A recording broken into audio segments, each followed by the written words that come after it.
Pack, you're very welcome to episode number 7 of Degenerates of the Week. Thank you very much for joining me. Yes folks, another episode and another host of Degenerates committing acts of degeneracy for you to feast your eyes upon. And in this episode we're also going to be taking a look at some dodgy Garda holsters. We're heading on up to Seattle in Washington for our first clip, and for this one we're going to be with the officers of the South Precinct's second watch. On the 7th of April at around 8 PM, officers responded to an armed carjacking at an ATM near Martin Luther King Way South and South Myrtle Street, and we're now going to take a look at some surveillance footage of the incident. Here we are at this drive-through ATM and you can see one of the suspects approaching the vehicle. He threatens the driver of the vehicle through the window with a handgun. The driver reverses the vehicle, and I don't know if this was in a bid to escape or whether it was to give access to the carjacker. I think here the suspect may be checking the machine for the guy's card or maybe cash that was to be dispensed. Having garnered all they can from this gentleman, the suspect and his accomplice make their escape in his car, leaving him stranded at the ATM. Only minutes after police were alerted to the armed carjacking, the vehicle was spotted by officers. They attempted to stop the vehicle, and as you'd well imagine, the suspects decided to take off. And at one point you'll see the passenger ditch the gun out the window, like that's gonna help him. Robert 1, I think I have the vehicle. I'm on MLK at Holden.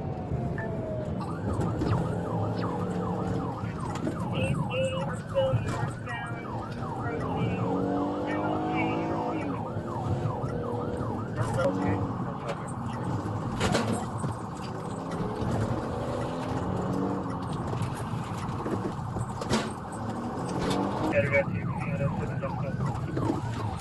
Yet more Egypts that decide to run from police and then can't handle a vehicle. And what are they actually thinking trying to run from police in a Toyota Prius? No offense to any Prius owners watching out there, but like, it is a Prius after all, it's not a high performance car. I'm not condoning this sort of behaviour, but come on, like, of all the cars that probably pulled up to that ATM, they went for the Prius. I'm sure something a little more high performance rolled through there. On the other hand, they could be just environmentally conscious criminals, conscious of the fact that that emissions busting catalytic converter is worth a few bob. Whatever the case may be, I still think they're absolute dummies.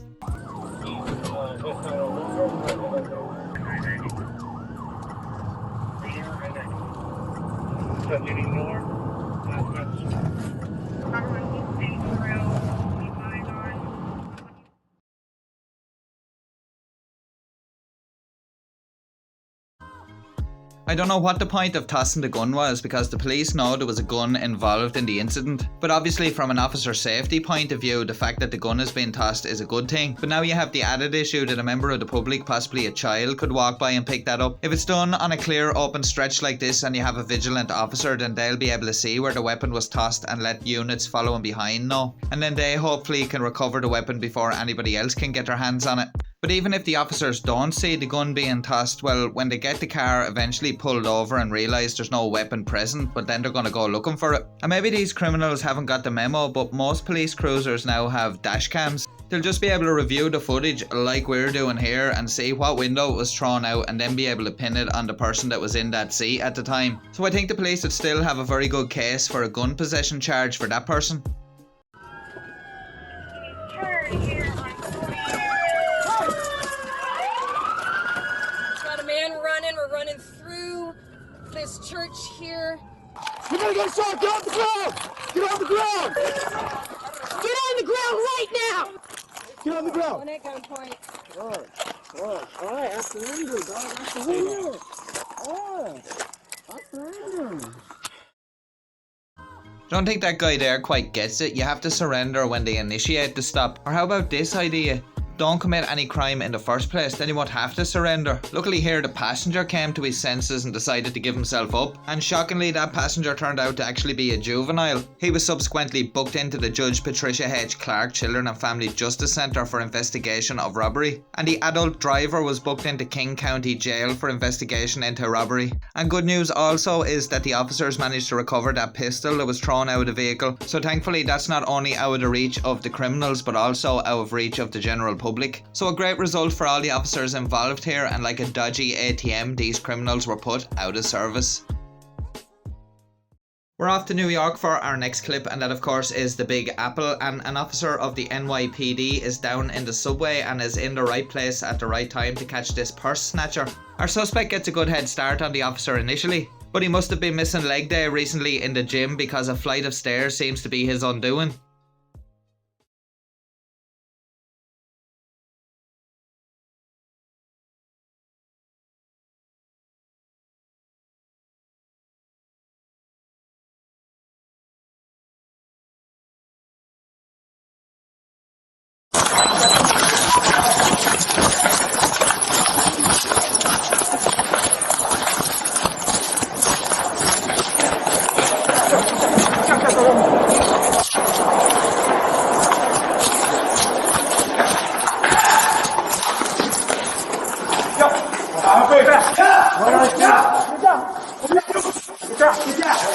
Get down! Get down! Get down! So Snatchy Mac Snatcher didn't really get too far there, did he? A great result here for the police, and most likely since that guy just darted out of the subway train, then I guess he just stole that purse as the train pulled into the station and the doors opened. So there's a good chance whoever had their purse stolen will actually get back their money and cards and everything because he didn't get a chance to dump anything. It's so frustrating and a real pain if you lose your wallet or you have it stolen, having to go replace all the cards. It's bad enough that you're at the loss of whatever cash that you had in it, but then the real headache begins of having to go apply for all new cards and then wait for them to arrive. So fair play to those officers there for managing to catch up to that guy and make the arrest. For the next clip, we're off to Seattle, where we have yet another one of these idiots that tries to run away from police, then loses control of their vehicle. The suspect in this instance narrowly avoids hitting a mother and her 2 young children as he loses control of the vehicle. Someone is definitely looking down on that mother and her kids from above, because it's an absolute miracle how they weren't hit. I can't begin to imagine how that mother must have felt or be feeling still now, as that's something that you won't get over very quickly. Earlier in the year, officers in Seattle from the East Precinct's 2nd Watch responded to a reported auto theft at the 2600 block of 11th Avenue. We're now going to take a look at surveillance footage of the suspect stealing the vehicle.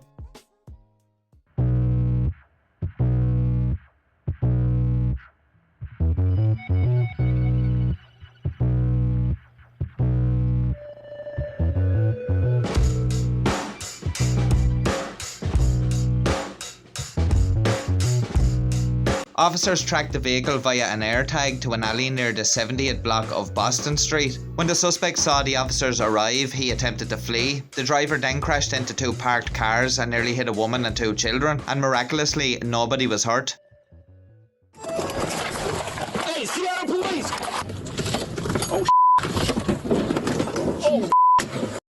As per usual, a complete disregard for the safety of others and themselves. And you can see this lady on the right hand side that is circled there has a child in her arms, and she also has another small child that's out in front. You can see her mother's instinct kicked in straight away and she pulled the child from danger. But big potential here for this guy's actions to turn into a major tragedy. And we can be thankful here that the mother and her kids didn't come to any harm. As if this suspect hadn't made enough stupid decisions on this day, he decides to flee from the officers. The officers then deploy a taser and take the suspect into custody. Stop! What's under arrest? You are under arrest. I am. Taser. Give up. Put your right hand How? behind your back. How can I? Now. Okay, I'm doing it. Let's go.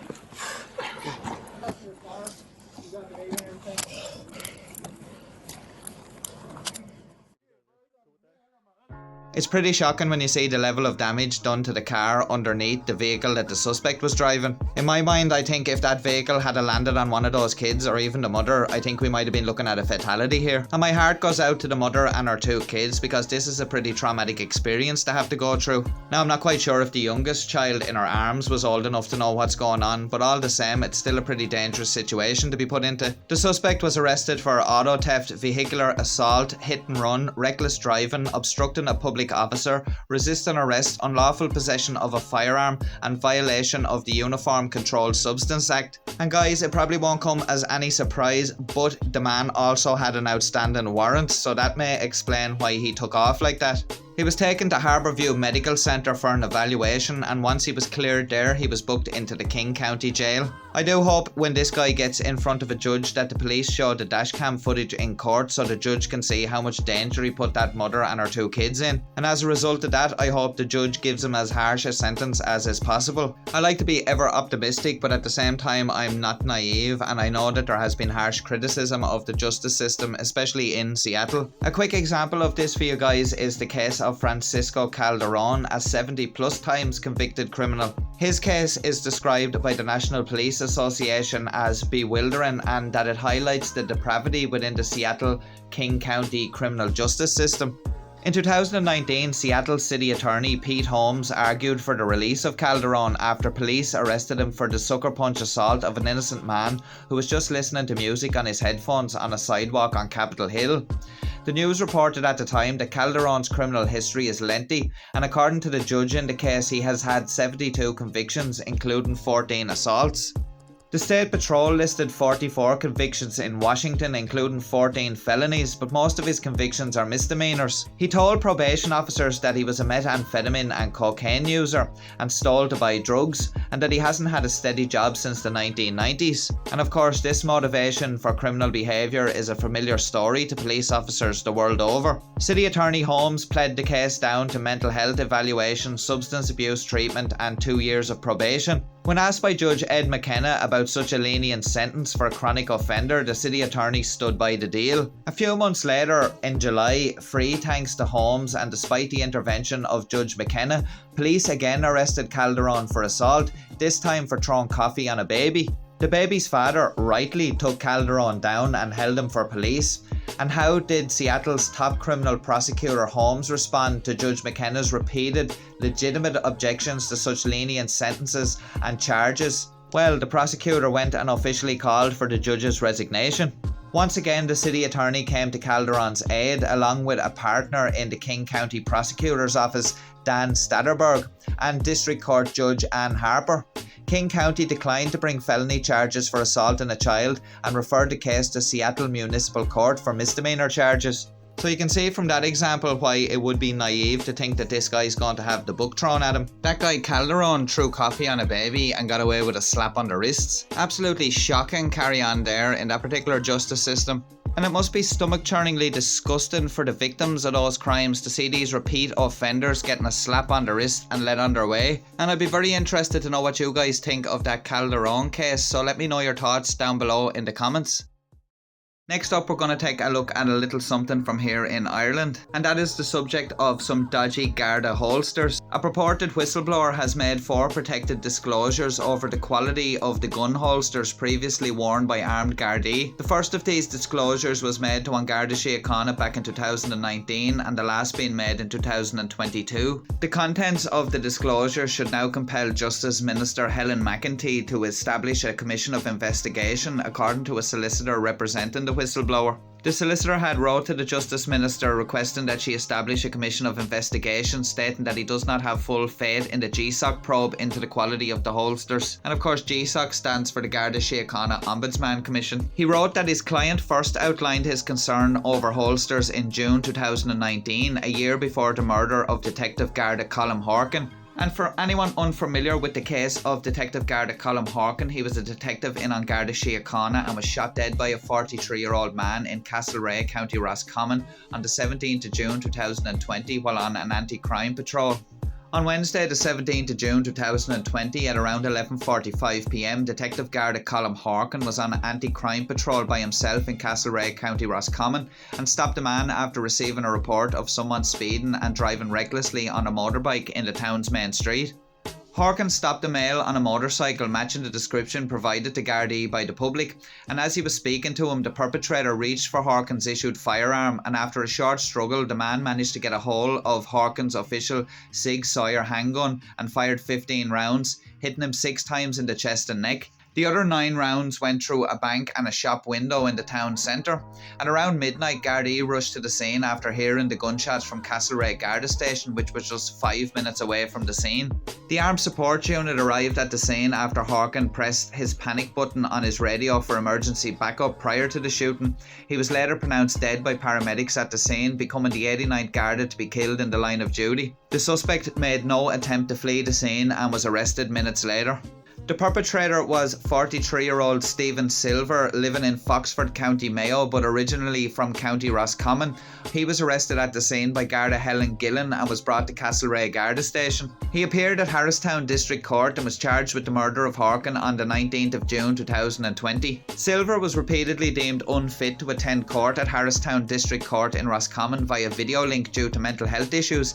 He was detained at the Central Mental Hospital in Dublin, where he was receiving psychiatric treatment. Silver went on trial on the 7th of October 2022 and pleaded not guilty to the murder of Harkin acting in the course of his duty, but guilty to manslaughter on the basis of diminished responsibility. Silver told the Central Criminal Court that he had shot Harkin because of all that was going on with police in the world, claiming he had been attacked by Harkin at first and was also heard to mention Black Lives Matter in the immediate aftermath of the shooting. The court heard that Mr. Silver had been diagnosed with bipolar disorder and had a history of mental illness and hospital admissions going back nearly 20 years. The defence argued that he was suffering from a relapse of his mental disorder at the time of the shooting. The prosecution case was that Silver was filled with anger towards Gardaí, and there was no evidence that his mental disorder had caused him to act the way he did. On the 17th of November 2022, the jury at the Central Criminal Court failed to reach a verdict in the trial of Silver. But on the 15th of March 2023, Silver was found guilty of the capital murder of Detective Garda Harkin after 2 trials at the Central Criminal Court. He was sentenced to life in prison on the 19th of April 2023. Now, if you guys would like to see me make a more in-depth video on the murder of Detective Garda Colm Harkin, please do let me know down below in the comments and I'll see if that's something I can put together. Now, the reason why I went into that case a little bit there is because the disclosures outline concerns over the holster's letter, which potentially influenced the circumstances around the Harkin murder and the self-inflicted accidental shooting of another Garda. And we're going to talk about that one now in a couple of minutes. In November last year, Garda Commissioner Drew Harris confirmed a new safety gun holster was introduced following the capital murder of Detective Garda Harkin. He said this was done to make it more difficult to remove a firearm from the previously used thumb brake holster. The family of Detective Garda Harkin wrote to the Garda Commissioner asking questions about the quality of the holster he was wearing when he was disarmed and shot dead in 2020. The solicitor for the whistleblower claims in his letter to the Justice Minister that it is possible that the murder of Detective Garda Harkin and the accidental shooting of another officer could have potentially been averted if the whistleblower's concerns had been heeded back in 2019. The first protected disclosures were made to Gardaí, another to the Garda Watchdog, and the third and fourth to the Department of Justice and senior members of government. And the solicitor claimed that none of these disclosures were acted upon. 6 days before the murder of Detective Garda Colm Harkin, a Detective Garda on protective duty outside the Israeli embassy in Dublin sustained injuries to his thigh when his Walther pistol discharged accidentally. Both Detective Garda Harkin and the embassy officer were carrying their pistols in the same Garda issued lettered holsters that have now been taken out of operation. The detective that accidentally shot himself is now suing the force after being left seriously injured. At the beginning of last year, the Garda Watchdog outlined a number of concerns over the holsters in the wake of the incident outside the embassy. It's also understood that a report from the Garda Technical Bureau found that because of the degradation of the quality of the leather holster, the officer's pistol could be dislodged and accidentally discharged. A protected disclosure was submitted to the Comptroller and Auditor General in late 2022, alleging hundreds of substandard holsters had been bought by the firearms unit at Garda headquarters. That disclosure is understood to run to more than 80 pages and made a series of allegations concerning the previous procurement of holsters for Sig Sauer pistols, as well as claims that the specialist unit failed to store weapons correctly. It's alleged also that a senior Garda had an inappropriate relationship with a vendor who was hired to procure the holsters. That company no longer provides the force with holsters for Sig Sauer pistols. And as you can tell, this is an absolute mess of a situation. Quite possibly as a result of these substandard holsters, we have one Garda dead and another Garda seriously injured and suing the force. But it doesn't end there, because that detective Garda who accidentally shot himself in the leg is expected to face disciplinary sanctions following an investigation into the incident. It's understood that the Garda watchdog has essentially completed its investigation and made recommendations to Garda headquarters. Sources say it's expected that disciplinary proceedings will now be initiated against the detective, but he is yet to be officially notified. Quite bizarre, I find, that the fact that I'm reading that in a newspaper. Is that how they're planning to notify him, like, you know, when he eventually reads it himself? And as I mentioned earlier, the officer has already initiated legal proceedings against the force in connection with the incident. It's understood that his legal team is seeking to establish whether his holster was not of the required standard, which might have led to the discharge of the firearm. That accidental shooting happened at the official residence of the Israeli ambassador in Ballsbridge in Dublin, and special detective unit officers were providing armed protection at the residence because of threats from terrorists. So as you can see, guys, those two incidents have really highlighted the absolute mess that's happened here over these holsters. Thankfully, a new holster has now been introduced, so hopefully in the future incidents like this can be prevented. And I hope questions are being asked about that Garda that had the inappropriate relationship with the person outside that was supplying the holsters, because to me that just stinks to high heavens. So hopefully we'll hear more about that, and hopefully I'll be able to bring you guys an update on what actually happens to that Garda, whether he faces disciplinary procedures or whether he actually is successful at suing the force for his injuries. So it'll be a very interesting one to watch. Please do let me know down below in the comments if you would like to see a more in-depth video on Detective Garda Colm Harkin, and if you'd like to see some other Irish crime cases as well. And as always, please do let me know your thoughts and opinions down below in the comments. For our next clip, we're off to Houston in Texas, where a thief got much more than he bargained for after the yard worker that he allegedly stole from threw a weed whacker at him. Authorities said that the four suspects were in separate vehicles and allegedly stole some of the worker's equipment. In the video we're going to take a look at next, you can see the suspects attempt to make their getaway in a red car, but the worker quickly reacts, throwing a weed whacker at them, somehow causing one of the suspects to fall from the passenger side. At one point, deputies said the suspects attempted to hit the yard worker with the car and allegedly displayed a firearm. So now let's take a look at the CCTV footage of the incident. We see the garden maintenance worker busy at work tidying this person's garden just to the left hand side of the garden pathway. His truck with his equipment in it is parked on the upper right hand side of the frame, and about now he notices that there's something going on down there and decides to go investigate.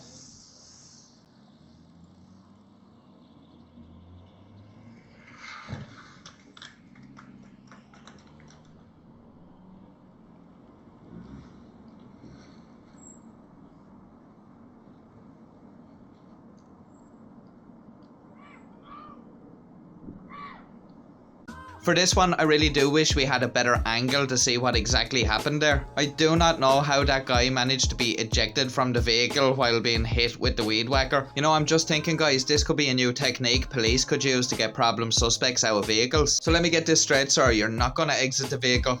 That's fine. Deploy the weed whacker. Feels a bit odd calling it a weed whacker, as here in Ireland we commonly refer to that item of garden equipment as a strimmer. But let's be honest here, weed whacking sounds a lot more fun than strimming. And we'll just have a quick look at the replay here, and you can see that dark coloured car there that's also involved. Our garden worker here was temporarily disarmed, but he quickly picks back up his machine again and then chases the fallen suspect through a yard and continues to attack him. A neighbour then enters the frame, helping the yard worker attempt to subdue the suspect. We can almost feel the heartwarming sense of camaraderie here. The criminal code of loyalty and honour is in full effect here as his friends drive off into the distance, leaving him to be weed whacked into submission. But not to worry, folks, I'm pretty sure they're very nice young men, as they did swing back around the block just to make sure their friend was alright a little bit later on. They probably just left him there because they didn't want to be late getting to Bible study with their grandmothers.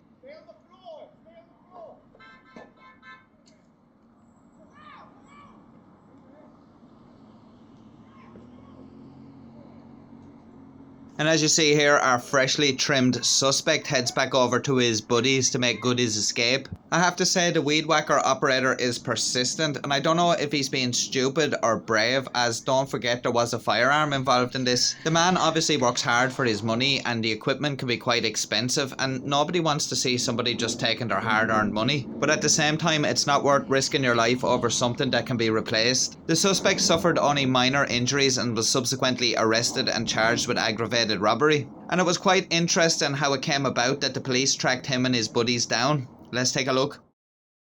Kind of incoherent from being hit in the head with the weed eater. You can almost feel the pain from just seeing Jarrell Alexander's mugshot. He's one of 5 suspects and the unlucky one who went face to face with a weed eater. He was halfway in the vehicle, halfway out in the process of putting the blowers in, and he was able to strike him with his weed eater in the head, causing him to fall out the vehicle. A lawn care worker fighting back against the thieves, but it wasn't enough. They still managed to get away with the 2 leaf blowers worth around $1,400. Alexander's friends initially leaving him high and dry before coming back. The red Nissan comes back. An occupant in the Nissan displays a weapon. They pull out a gun, threatening the lawn care worker and a neighbor who came over to help at this point.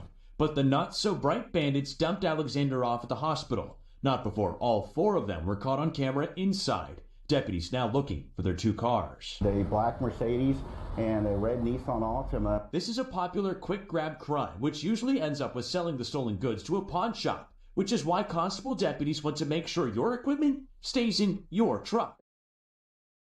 I'm absolutely delighted that all those guys were apprehended in the end. How stupid did it have to be, not just for one guy to go in with him, but for them all to go in with him? If they had at least 1 ounce of sense between them all, they would have realised that the police are most likely going to go around to the local hospitals and see if anybody presented themselves with injuries sufficient to be caused by a weed whacker.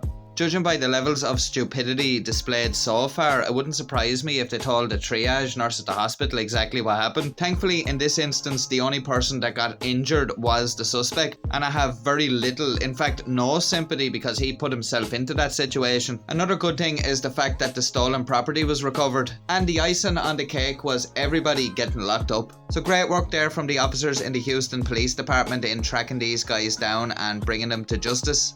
It's bad form that this guy couldn't go about his day's work and just leave his tools in the back of his pickup just a couple of 100 metres away from him. We're nearly getting to the level where they'd rob the sight out of your eye if they got the opportunity to do it. I'm very interested to know what all of you guys made of this one, so don't forget to leave your thoughts and your opinions down below in the comments, and I'll try to get back to as many of you guys as I possibly can. I'd just like to take a minute to apologise to my channel members and regular viewers for the lack of videos over the past while. I've just been super busy between things here at home, including trying to have a bit of a clear out in order to get some redecorating done. I've also been working on a couple of other projects that have taken up much more of my time than I had expected, and I'll reveal some more about those projects in due course. Everything with the family here is good, everyone's keeping well, and the little man is flying it. He's just gone 7 months old now, so I don't really know where the time's going. So as I said, things have just been a bit chaotic over the last while, but I think we're getting back to some semblance of normality now. So just once again, I want to apologise to everyone for the bit of a hiatus there. Coming up soon on the channel, we're going to have the much anticipated wolf adoption update. I know a lot of you guys had been asking me when that's going to be, and don't worry, I am working on it. Things at the sanctuary have been going quite well, with a lot of pups being born this season. Also, our adopted wolf pup Silas has also turned 1 year old. I'll also have some news on our adoption of the wolves at Dublin Zoo here in Ireland. At the end of May, myself and a friend visited the Irish naval ship the Ellie William Butler Yeats in Dublin and had a tour around the ship. I'll be sharing some of those photographs on the community tab, and I'll also be sharing some extra bits with my channel members. Also, at the start of June, the channel turned 4 years old, and I don't know where those 4 years went, but it seems to have flew by. So with everything going on, I hadn't got the chance to actually do something to mark the channel's birthday, which I will be doing this month. And of course, we'll have another episode of Degenerates of the Week coming up very soon after this one. Well guys, with all that being said, that just about wraps things up for this episode of Degenerates of the Week. I thank you very much for joining me, and if you did enjoy the video, don't forget to hit that like button, as it does really help the channel out. And make sure you're subscribed with notifications turned on so you don't miss out on our next video. Links to all the important stuff are down below in the description, so please do check those out. And I'd love to know your thoughts, comments and opinions, so please do let me know down below, and I'll try to get back to as many people as I possibly can. And I'd like to give a massive shout out to my channel members. You guys are legends, and thank you very much for sticking with me this past while. Your support is very much thoroughly appreciated and it really does mean a lot. I'll be adding some stuff over on the members tab in the coming days, so do keep your eye on that. I'd also like to give a shout out to everyone that's watching this with me on the premiere. Thank you very much for joining me, guys. I'll be back in the next couple of days with another video. I do hope you'll all join me then. But until then, if you haven't seen some of our other videos, why not check out some that should be appearing on screen now. Until next time, guys, stay safe, take care, peace.